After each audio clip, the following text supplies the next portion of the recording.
Hi guys, it's the 8th of March, just another little update. Hope the wind isn't too strong, it's been quite blustery. So you can see I've built this next lot of pallet bays or bins, if you will, and there's a good quantity of kindling there. That's all off the pear tree, and the thicker stuff I've just logged it up, put it on. I had one pallet left, so I thought I'll put this in and then it's kind of up off the ground, although it shouldn't make a lot of difference. Hopefully if this works, it'll keep the rain off, keep it nice and dry. The rest of the hazel, I've just bundled it up there, and those are the raspberry canes from the autumn raspberry canes, so I mean even they could be used as kindling if necessary. So I've got all this lot cleared now.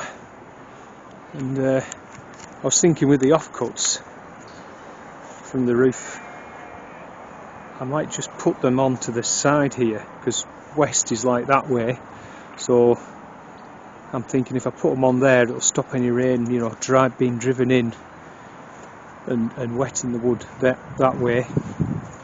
From the back here I could do the same, but I think it's fairly sheltered, or I could put some of that canvas across. But yeah, I've been busy, but I'm happy with that. And of course, when I get a chance to, I've got some bigger trunks of, limbs of trees to log up from the plum tree that I took down late autumn last year. So obviously they can go into that one there, and then we'll use up, when we get our burning, I'll just use up any stuff that's well seasoned. So the other thing to update you on, I got another parcel from Thompson and Morgan. They featured one of my videos. It was about pruning roses in their Rose Masterclass. I'll try and put a link to that video somewhere in the description down below. But I'll get this all. I'll have to put the camera down because I don't have a tripod with me. But I'll get it opened and we'll have a look at it. Right guys,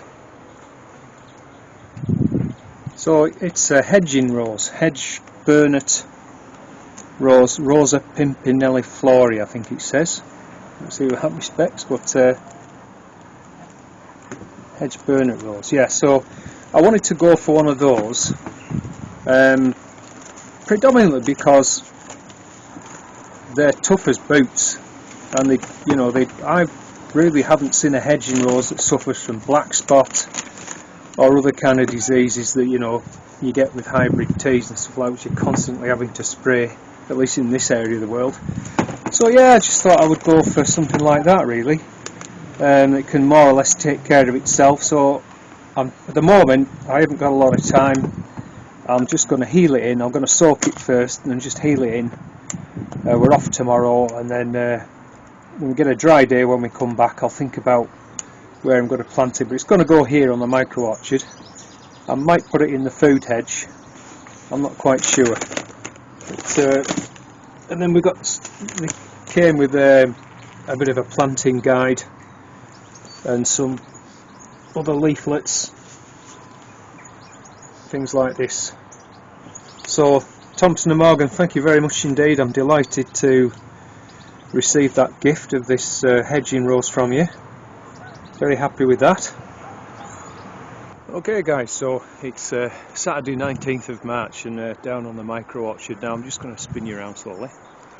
A guy was asking me in one of the recent videos about autumn fruiting raspberries, when do they start growing, and I was saying to him that this was a week or two since, I'd already seen some shoots, and you can see hopefully quite clearly there, they're pushing their way through the manure now, no problem at all.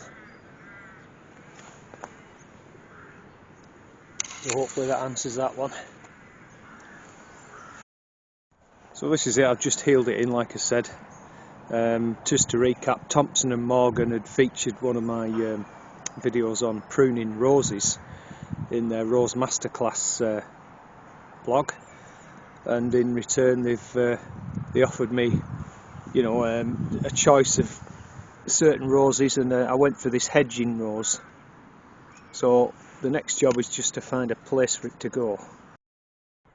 So this is the boundary between me and my neighbour next door here. You can see the comfrey I planted last year, it's all come back. There'll be a 30-foot row there now, easily. Probably a bit more. So I'm thinking somewhere along this boundary, you know, it's a bit scratty.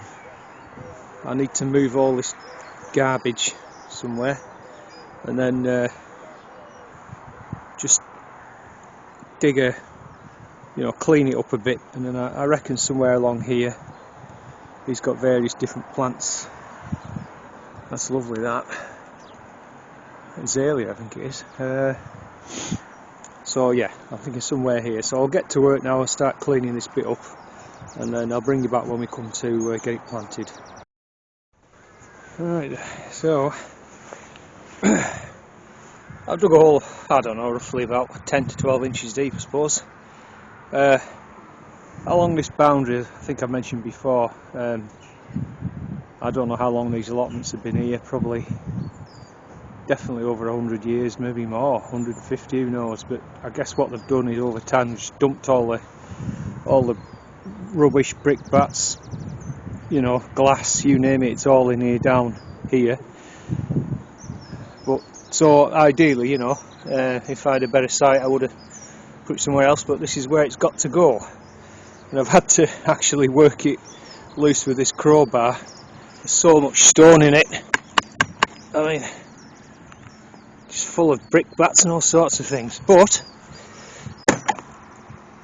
what I'm going to do now is I'm going to put some horse muck in there and some bloodfish and bone, and hopefully that'll give it the best of chances.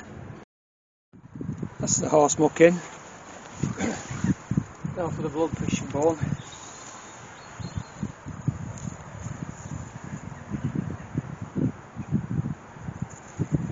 Just some on the backfill, and now we'll go and get the rose.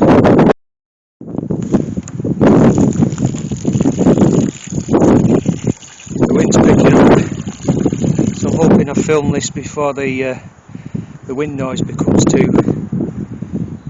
uncomfortable, as it were. Wrecks the audio.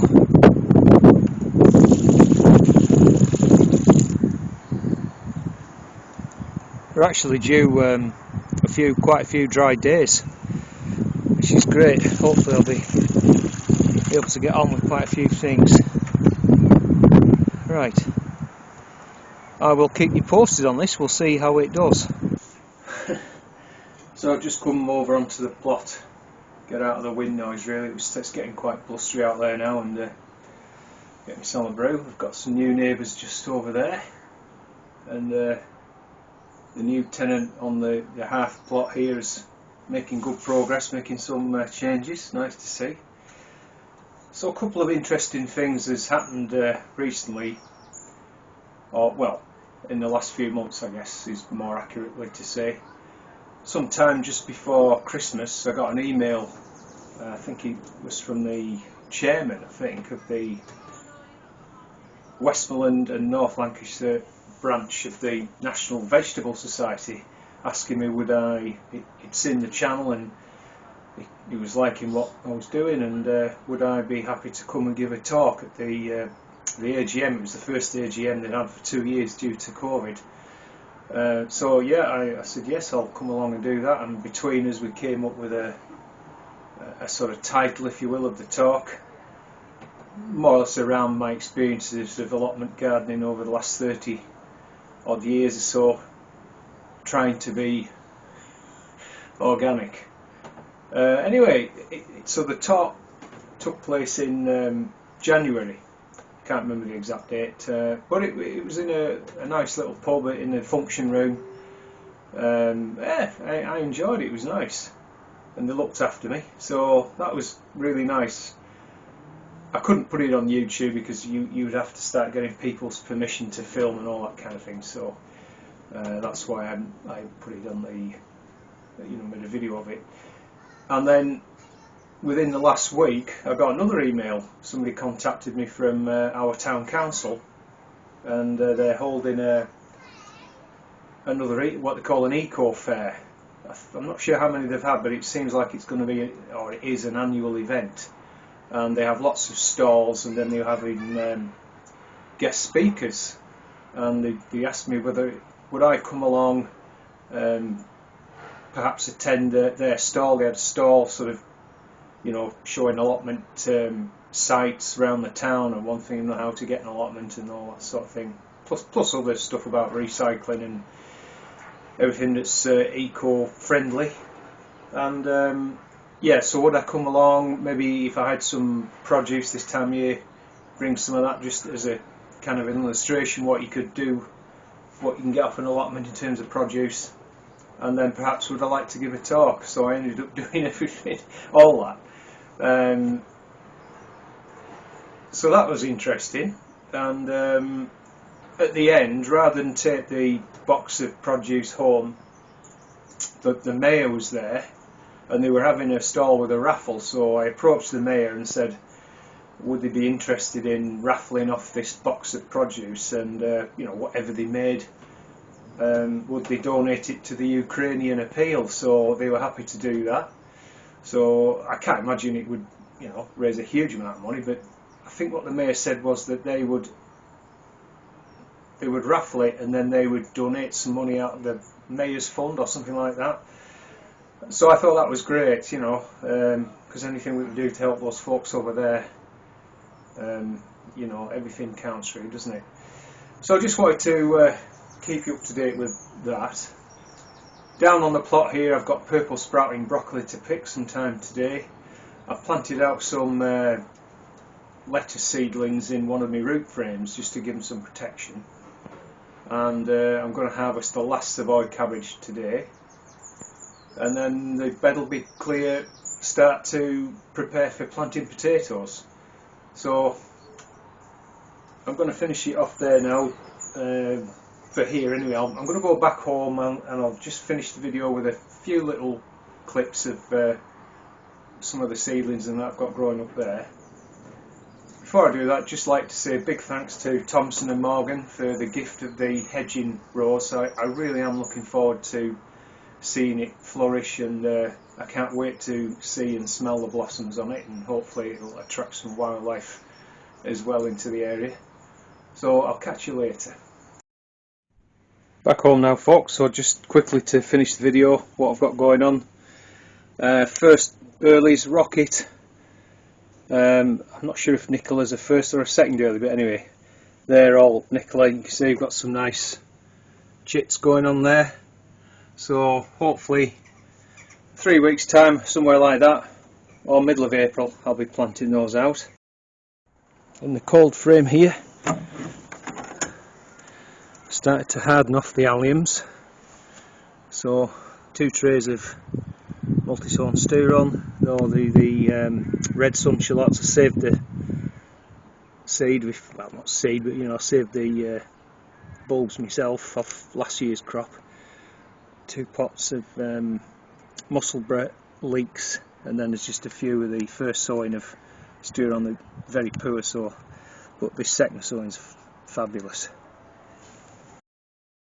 And then in the greenhouse, that is quite dry.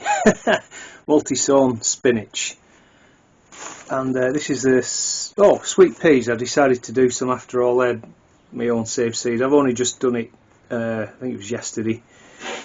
And then this was the first sowing of beetroot. It wasn't Baltardy, I forget the variety, it was a new one, but as you can see the germination was not very good, which is, I've got some other, I sent off with some more Baltardy, which is the variety I normally grow, and that's on a heat mat inside the house. Same sort of 28L tray. Just spin it round.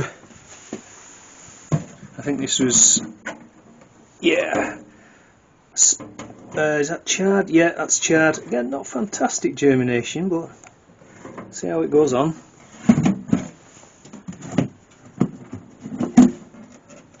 And this one I've got Savoy cabbage and kale, again just recently sown, so nothing showing just now. there's plenty of time. And spinning round again, just a little row of radishes here, and then spinning around yet again, 2 lots of gutter peas. It's a different variety I'm trying. It's the Oregon Sugar Pod, I think it is. So I'm looking forward to seeing how those go. So that's it, guys, just a quick update on the seedlings and what have you. Thanks very much for watching as always. I'll catch you in the next one. Bye for now.